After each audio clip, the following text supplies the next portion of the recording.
फटाफट खबरों के साथ मैं हूं आपके साथ अशोक वर्मा। आप देख रहे हैं टीवी 20 न्यूज। बने रहिए हमारे साथ। उत्तर प्रदेश प्राथमिक शिक्षक संघ के प्रांतीय अध्यक्ष सुशील पांडे का अतरौलिया स्थित निरीक्षण भवन पर अतरौलिया और अरौला ब्लॉक के शिक्षकों द्वारा उत्तर प्रदेश प्राथमिक शिक्षक संघ के प्रदेश अध्यक्ष सुशील कुमार पांडे का जोरदार स्वागत किया गया। ब्लॉक अध्यक्ष अतरौलिया अजय कुमार सिंह और ब्लॉक अध्यक्ष अरौला शोभनाथ गुप्ता ने माल्यार्पण कर आभार प्रकट किया। उपस्थित शिक्षकों ने अपनी समस्याओं से उन्हें अवगत कराया, जिसमें प्रमुख रूप से पुरानी पेंशन बहाली और राज्य कर्मचारी की समान सुविधा थी। अध्यक्ष सुशील पांडे ने सभी समस्याओं को ध्यान से सुना और आश्वासन देते हुए कहा कि हम शिक्षकों के सम्मान और उनके हक की लड़ाई लड़ने के लिए हमेशा तैयार है। पुरानी पेंशन योजना के लिए अखिल भारतीय शिक्षक संघ पूरी तरह से संगठन संघर्ष के लिए तैयार है। निश्चित रूप से कोरोना काल की वजह से कोई आंदोलन नहीं किया जा सकता था, इसलिए संगठन मौन रहा। रही बात निजी हाथों में जो प्रथम संस्था की बात है, तो संगठन निजी संस्थाओं के माध्यम से शिक्षा विभाग में किसी प्रकार का हस्तक्षेप बर्दाश्त नहीं करेगा। क्या कुछ कहा सुशील पांडे ने, सुनवाते हैं आपको। के लिए संगठन की क्या योजना है?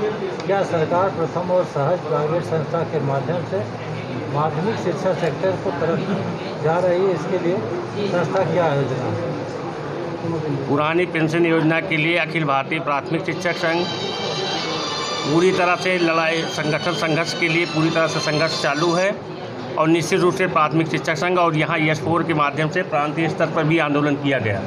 निश्चित रूप से पुरानी कोरोना की स्थिति में कोई आंदोलन नहीं किया जा सकता था, इसलिए संगठन कोरोना की स्थिति में आंदोलन नहीं किया। जैसे कोरोना की स्थिति संकट होगी कोविड-19 की, वैसे ही नए आंदोलन की घोषणा की जाएगी। रही बात निजी हाथों में जो आप प्रथम संस्था की बात बताते हैं, संगठन निजी संस्थाओं के माध्यम से शिक्षा विभाग में किसी प्रकार का हस्तक्षेप बर्दाश्त नहीं करेगा। उत्तर प्रदेश प्राथमिक शिक्षक संघ के प्रांतीय अध्यक्ष सुशील पांडे का अतरौलिया स्थित निरीक्षण भवन पर अतरौलिया और अरौला ब्लॉक के शिक्षकों द्वारा उत्तर प्रदेश प्राथमिक शिक्षक संघ के प्रदेश अध्यक्ष सुशील कुमार पांडे का जोरदार स्वागत किया गया।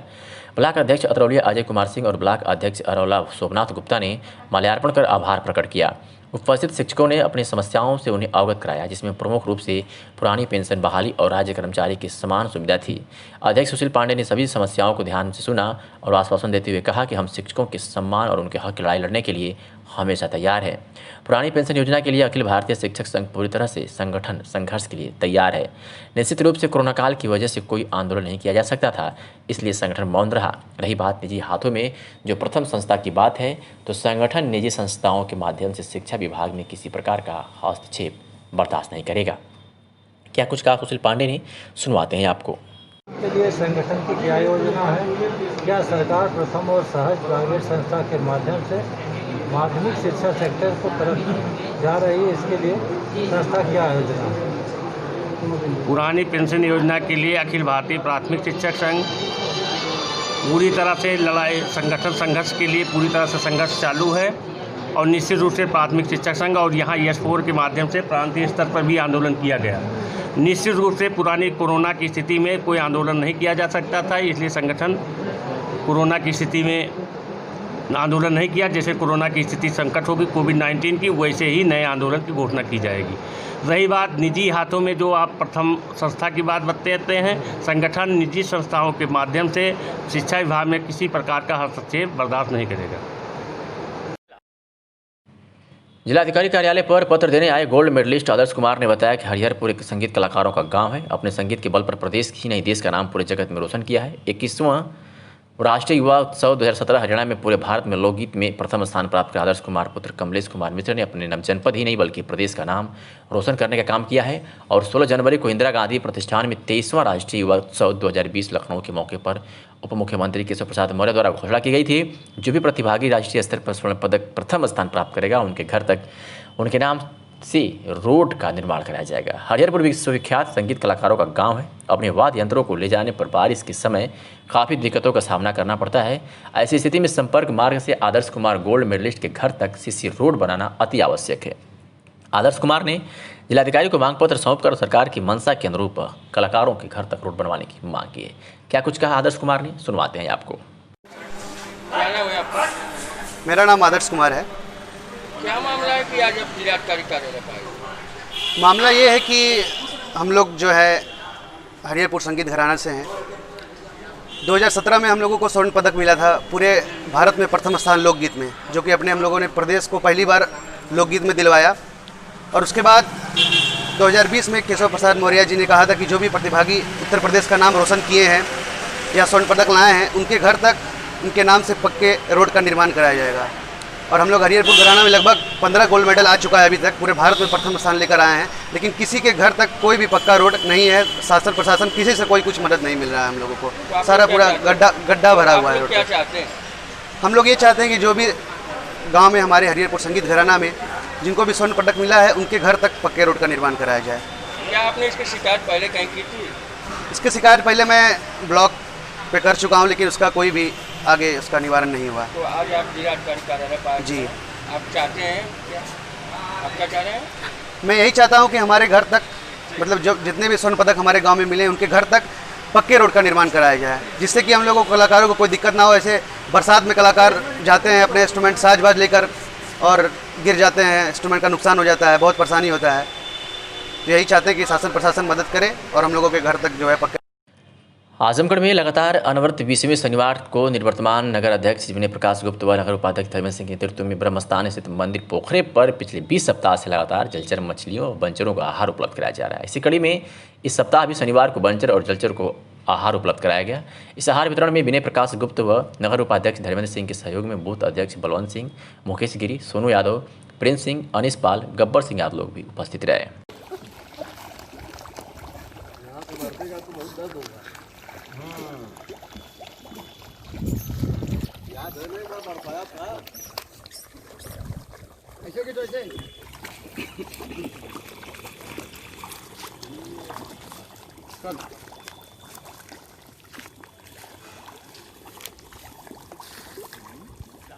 जिला मजिस्ट्रेट राजेश कुमार ने बताया है कि वर्तमान समय में कोरोना वायरस कोविड-19 संक्रमण से बचाव तथा इस संदर्भ में उत्पन्न परिस्थितियों के परिप्रेक्ष्य में उत्तर प्रदेश शासन द्वारा कतिपय निर्देश जारी करते हुए इनका अनुपालन सुनिश्चित कराए जाने के निर्देश दिए गए हैं।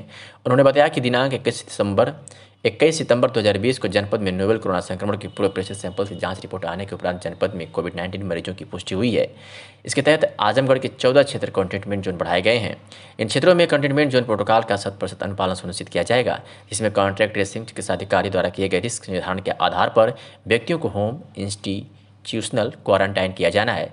इस हेतु आकलन संबंधित व्यक्ति के लक्षण कन्फर्म केस व उनके संपर्क की स्थिति तथा यात्रा इतिहास के आधार पर किया जाएगा।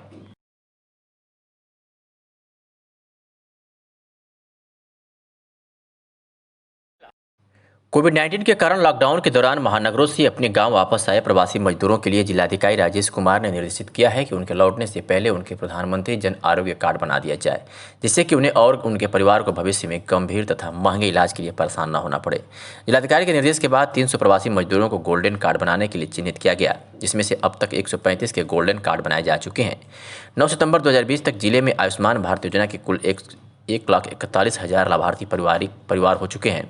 इसमें से 1,15,000 परिवार प्रधानमंत्री जन आरोग्य योजना के हैं और 26,468 मुख्यमंत्री जन आरोग्य अभियान के हैं। मुख्य चिकित्सा अधिकारी डॉक्टर ए.के. मिश्रा ने बताया कि पूरे देश में योजना से संबंधित अस्पतालों में 5 लाख रुपए तक निःशुल्क स्वास्थ्य सुविधा मुहैया कराने के लिए प्रधानमंत्री जन आरोग्य आयुष्मान भारत योजना के तहत गोल्डन कार्ड बनाए जा रहे हैं।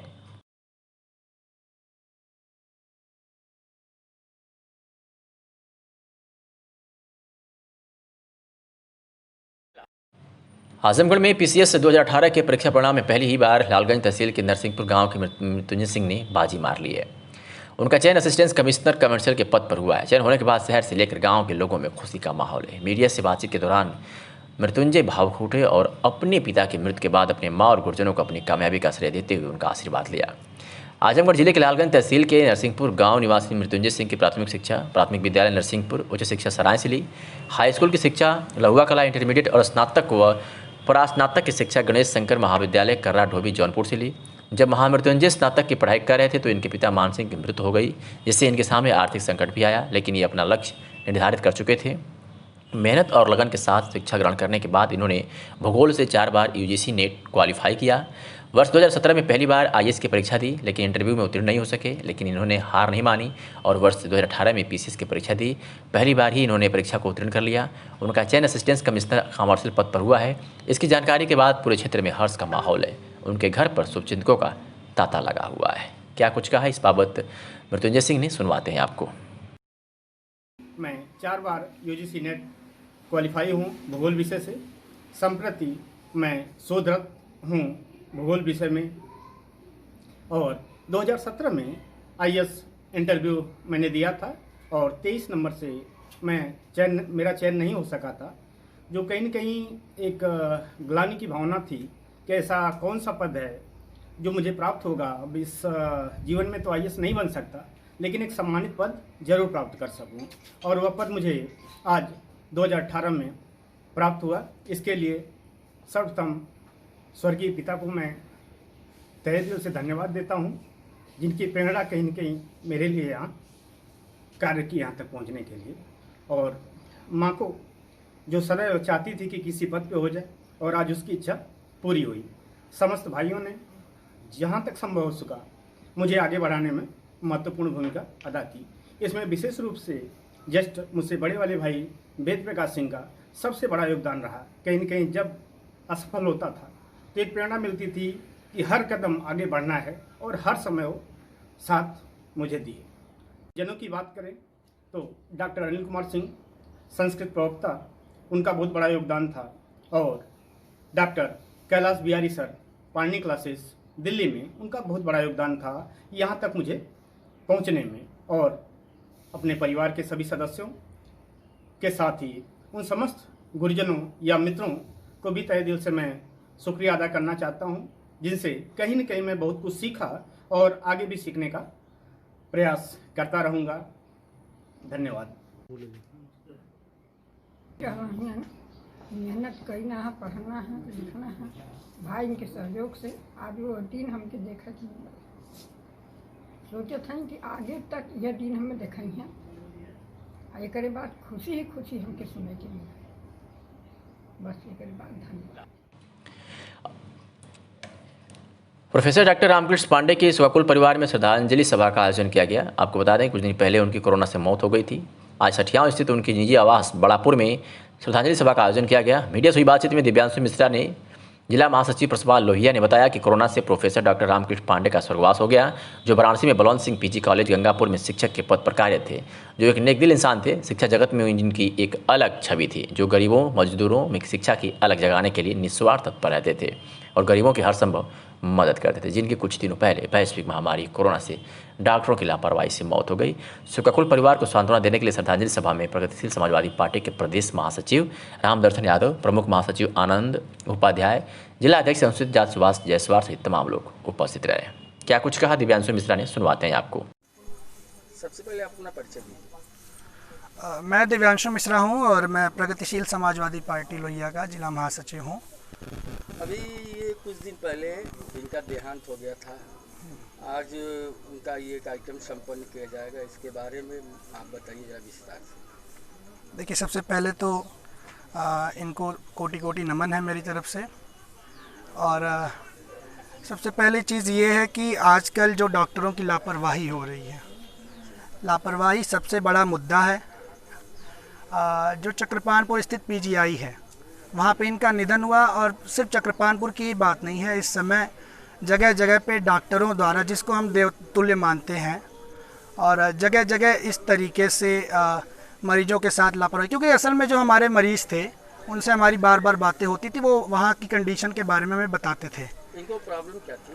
प्रॉब्लम तो देखिए, हम लोगों की नज़र में तो, वैसे डॉक्टर ने तो बताया था कि इनको कोरोना है, लेकिन हम लोगों की नज़र में उनको कोरोना दिख नहीं रहा था।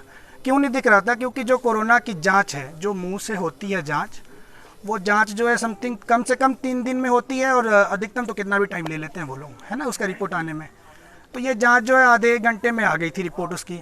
पॉजिटिव दिखा के उनको एडमिट करा दिया गया। एडमिट कराने के बाद मतलब उनको 3-4 दिन समथिंग रखा गया था। 3-4 दिन रखने के बाद उनसे डेली बात होती थी, तो वो वहाँ की व्यवस्था से संतुष्ट नहीं थे। और जिस दिन आखिरी बार बात हुई हमारी, उस दिन वो कह रहे थे कि वो काफ़ी ठीक बढ़िया महसूस कर रहे हैं उस दिन। हाँ, और उसके आधे घंटे बाद से फिर फ़ोन लगाना हम लोगों ने शुरू किया, तो फ़ोन उठ नहीं रहा था। और समथिंग 2-3 घंटे फ़ोन करने के बाद वहाँ के एक डॉक्टर ने फ़ोन उठाया, जिन्होंने हमें ये जानकारी दी कि उनकी मृत्यु हो चुकी है। और डॉक्टर के मुताबिक उनकी मृत्यु जो है 11 बजे हुई थी, लेकिन हम लोगों की नज़र में, जहाँ तक हम लोगों को अंदाज़ा है, कि उनकी मृत्यु 10 बजे के आसपास हुई थी। आज लाल टिग्गी स्थित श्री बाबा बड़ा गणेश मंदिर प्रांगण में विश्व हिंदू महासंघ आजमगढ़ के जिला कार्यकारिणी की घोषणा आजमगढ़ के मंडल प्रभारी मनोज श्रीवास्तव ने किया। आयोजित प्रेस वार्ता में मंडल प्रभारी ने कहा कि विश्व हिंदू महासंघ के राष्ट्रीय अध्यक्ष परम पूज्य योगी आदित्यनाथ महाराज के निर्देश पर प्रदेश अध्यक्ष भिखारी प्रजापति ने जिला अध्यक्ष के पद पर श्री हरिनारायण सिंह, जिला मंत्री पद पर ब्रजेंद्र दुबे, हलधर दुबे, जिला संयोजक पद पर दीपक सिंह, जिला कोषाध्यक्ष पद पर मनोज मौर्य, जिला मीडिया प्रभारी शिव प्रकाश चौबे का मनोनयन किया गया, जिसकी घोषणा मंडल प्रभारी ने किया। कार्यकारी के सदस्यों की घोषणा जिला अध्यक्ष द्वारा शीघ्र की जाएगी।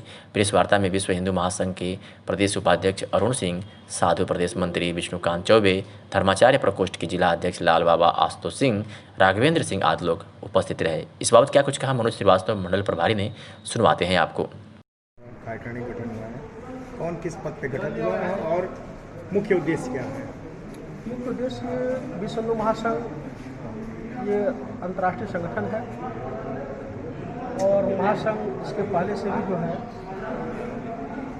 विश्व हिंदू महासंघ जो है ये भारत की प्रत्येक जनपद में पहले से भी कार्य करता था और विषम परिस्थितियों को देखते हुए किन्हीं कारणों से हमारे परम यशस्वी प्रदेश अध्यक्ष पूज्य महाराज जी के निर्देश पर उन्होंने कार्यकारिणी को भंग कर दिया था और पुनः नई कार्यकारिणी का गठन किया जा रहा है और आर्यमगढ़ मंडल का जो दायित्व हमें सौंपा गया है और आर्यमगढ़ से हमने दायित्व के रूप में जिला प्रभारी के रूप में श्री हलधर दुबे जी जो इसके पहले भी जिला प्रभारी रहे हैं उनको पुनः उसी पद पर जो है दायित्व दिया गया। आज जिला अध्यक्ष के रूप में हरिनारायण सिंह को दिया गया और जिला महामंत्री के रूप में आशीष गुप्ता जी को दायित्व सौंपा गया। जिला कोषाध्यक्ष मनोज मौर्य जी को सौंपा गया। जिला मीडिया प्रभारी शिव प्रकाश चौबे और जिला संयोजक दीपक सिंह।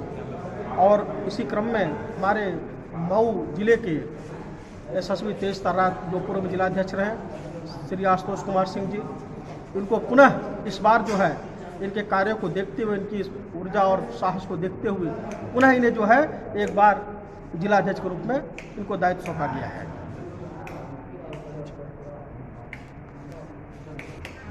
और इसी क्रम में हम आशा और विश्वास रखते हैं जो हमारे विश्व हिंदू महासंघ की जो जिला कैबिनेट है आर्यमगढ़ मंडल की, आर्यमगढ़, मऊ, बलिया मंडल की जो कैबिनेट है यह पूरे आत्मविश्वास, लगनशीलता के साथ पूज्य महाराज जी का जो लक्ष्य है उस लक्ष्य को अग्रसित आगे बढ़ाने के लिए इन्होंने ये लोग अपनी पूरी ऊर्जा और पूरी ताकत के साथ कार्य करेंगे और संगठन को जो है और जो हिंदू राष्ट्र की परिकल्पना हम कर रहे हैं, हिंदू राष्ट्र बनाने के लिए इनका यह सशक्त कदम रहेगा। इसी क्रम में जो है हम आशा और उम्मीद करते हैं और हमारी ढेरों सारी शुभकामनाएं और हम अपने देश के समस्त नागरिकों से ये उम्मीद करते हैं उनका भी आशीर्वाद उनके पर बना रहे, ये अपनी कार्यों में सफलता प्राप्त करें। आजमगढ़ जनपद के जियनपुर थाना क्षेत्र अंतर्गत अजमतगढ़ में हुई चौकीदार के साथ मारपीट के मामले में आजमगढ़ एसपी ने बताया कि मामले में 7 लोगों की नामजद किया गया है, जिसमें 3 लोगों की गिरफ्तारी हो चुकी है। बाकी जो अभी फरार चल रहे हैं उनकी गिरफ्तारी के लिए भी पुलिस की टीम लगा दी गई है। जल्द ही बचे लोग गिरफ्तार कर लिए जाएंगे। क्या कुछ कहा एसपी आजमगढ़ ने, सुनवाते हैं आपको। अजमतगढ़ के चौकीदार के साथ कुछ व्यक्तियों द्वारा मारपीट की गई है और उसमें 7 लोगों को नामजद कराया गया, जिसमें से 3 लोग गिरफ्तार कर लिए गए और शेष जल्दी गिरफ्तार किए जाएंगे। आजमगढ़ में कंगना रनौत और महाराष्ट्र सरकार के बीच हुई खींचातानी ने अपना रुख अब देश की कोने कोने में कर लिया है, जिसमें पिछले कई दिनों से आजमगढ़ में कुछ सामाजिक संगठनों द्वारा महाराष्ट्र सरकार का पुतला फूंक जमकर विरोध किया जा रहा है। इस क्रम में करुणी सेना के राष्ट्रीय अध्यक्ष सूरजपाल अम्बुक के निर्देश पर प्रदेश मंत्री डॉक्टर शैलेंद्र कुमार विश्वकर्मा और जिला अध्यक्ष विक्रम सिंह बेक्की के नेतृत्व में शंभू नगर बाजार में उद्धव ठाकरे और संजय रावत का पुतला फूंक विरोध जताया गया। इस मौके पर उपस्थित विशाल सिंह, विक्रांत सिंह, उत्कर्ष प्रताप सिंह सहित कई लोग उपस्थित थे।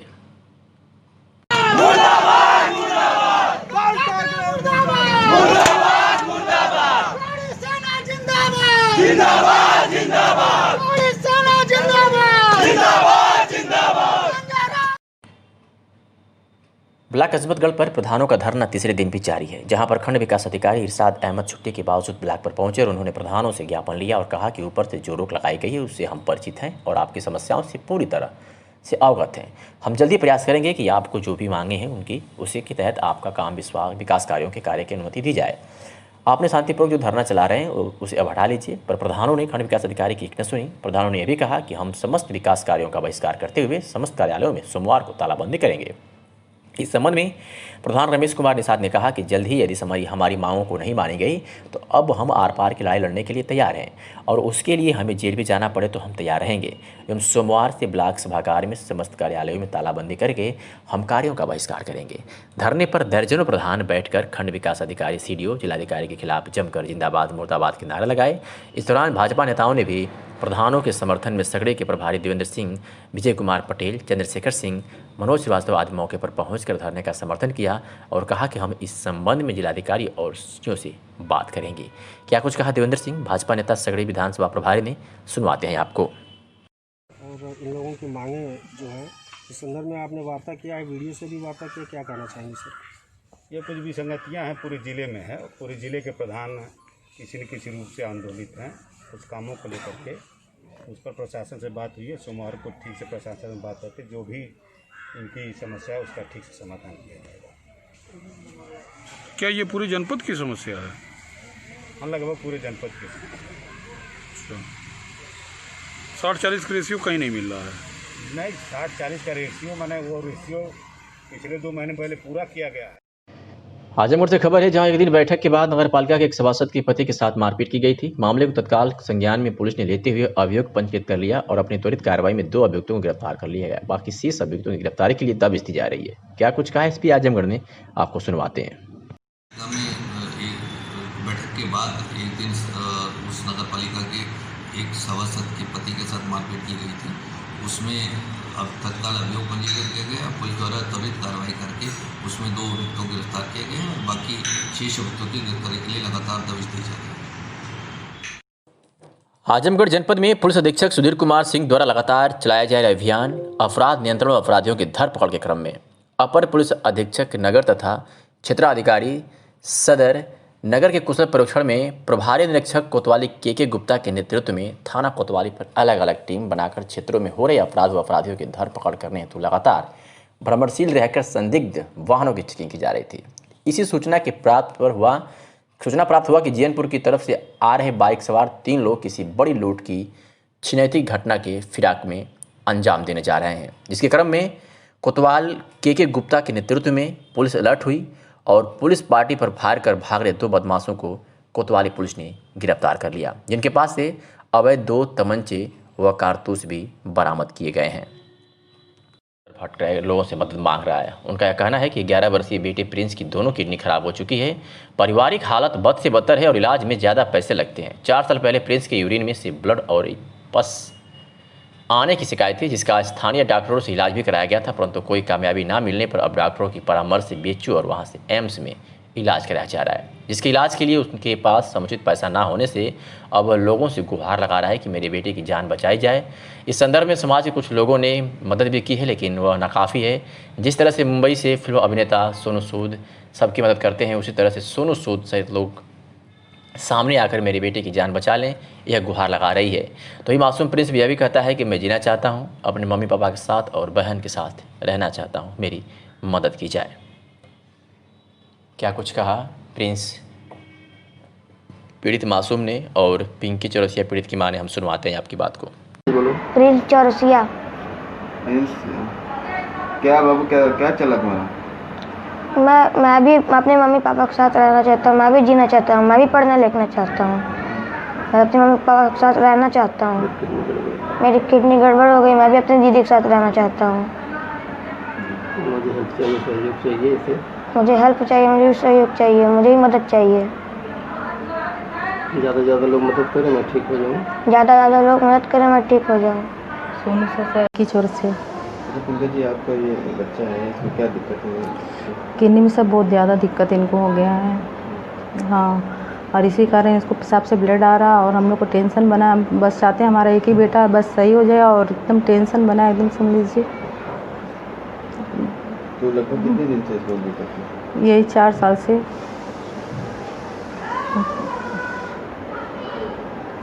तो अब आप लोग क्या चाह रहे हैं? हम चाहते हैं हमारा बेटा हमारे साथ में रहे। और सबके सहयोग से हमारा बेटा ठीक हो जाए, बस हम ये चाहते हैं। हम चाहते हैं सर हमारा सोनू सर मदद करे सर। मुख्यमंत्री कार्यालय द्वारा संचालित उत्तर प्रदेश शासन की प्राथमिकताओं में सम्मिलित समन्वित शिकायत निवारण प्रणाली IGRS के माध्यम से प्राप्त जन शिकायतों का समयबद्ध एवं गुणवत्तापूर्ण 100% निस्तारण कराए जाने के परिणाम स्वरूप परिक्षेत्रीय कार्यालय आजमगढ़ की माह अगस्त 2020 की रैंकिंग समस्त 18 परिक्षेत्रों में प्रथम एवं निस्तारण 100% रहा है। प्रथम स्थान आने पर श्री सुभाष चंद्र दुबे पुलिस उप महानिरीक्षक आजमगढ़ परिक्षेत्र द्वारा IGRS शाखा के कर्मचारियों को पुरस्कृत किया गया। साथ ही भविष्य में जन शिकायतों का संबंध एवं गुणवत्तापूर्ण निस्तारण कराए जाने हेतु निर्देशित किया गया, जिससे कि आगामी माह में भी परिक्षेत्र आजमगढ़ प्रथम रहे।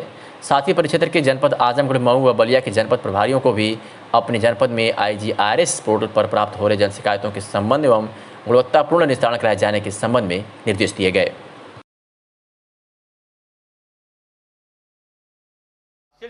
आजमगढ़ जनपद में एसपी के निर्देश पर चलाए जा रहे अपराध व अपराधियों पर नियंत्रण हेतु अभियान के तहत जनपद की विभिन्न थाना क्षेत्रों की पुलिस को बड़ी कामयाबी हाथ लगी है। अपने क्रम में थाना कोतवाली पुलिस ने पुलिस पार्टी पर फायर कर भाग रहे बाइक सवार 2 बदमाशों को अवैध 2 तमंचे व कारतूस के साथ गिरफ्तार किया है। तो वही थाना पवई की पुलिस ने भी बेला फुसला कर लड़की को भगा ले जाने वाले अभियुक्त को गिरफ्तार करने में सफलता हासिल की है। बात करें अगर निजामाबाद पुलिस की, तो जहां निजामाबाद पुलिस ने 10 लीटर कच्ची शराब नजायज़ के साथ एक नफर अभियुक्त गिरफ्तार करने में सफलता हासिल की है। तो वही थाना मुबारकपुर की पुलिस ने भी 10 लीटर कच्ची देसी शराब के साथ एक अभियुक्त को गिरफ्तार किया है। थाना में नगर पुलिस ने भी अपनी कार्रवाई में अवैध देसी तमंचा 315 बोर व कारतूस 315 बोर नजायज के साथ एक अभियुक्त को गिरफ्तार करने में सफलता हासिल की है। जनपद में पुलिस द्वारा हुई इस कार्रवाई से अपराध महकमे में हड़कंप मचा हुआ है। आजमगढ़ के थाना जहानागंज अंतर्गत ग्राम कुंजी से 2 पक्षों के बीच हुए मारपीट का मामला सामने आया, जिसमें एक पक्ष का आरोप है कि दूसरे पक्ष ने 8 सितंबर को गांव के कुछ दबंग किस्म के लोगों ने कुल्हाड़ी से वार करके विजयभान चौहान को बुरी तरह घायल कर दिया। घटना के बाद घायल को सदर अस्पताल में भर्ती कराया गया, जहां उसकी हालत गंभीर बताई जा रही है।